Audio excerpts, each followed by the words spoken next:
Welcome to Fix Me Master. By the end of this tutorial, you'll understand what the ADB Shell is, how it works, and how to use it to explore files, run commands, and even tweak system settings safely. First, let's prepare your device.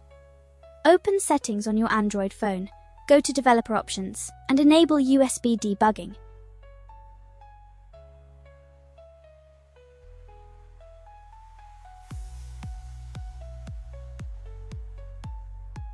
If Developer Options isn't visible, tap Build number 7 times under About Phone.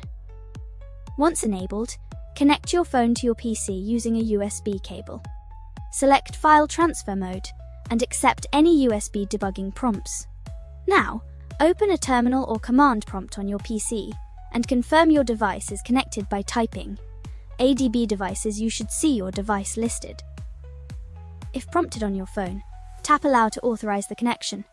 To start using the ADB Shell, type ADB Shell, press Enter, and you'll be inside the device's command line environment.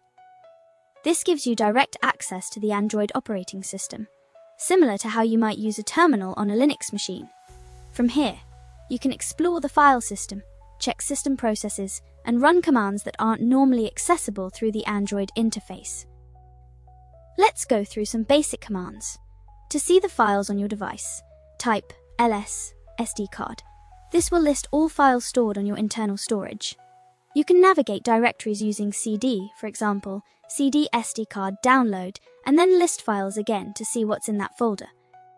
To view the content of a file, use cat filename.txt, replace filename.txt with the actual file name.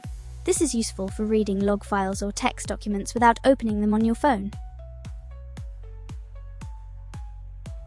Thanks for watching Fix Me Master.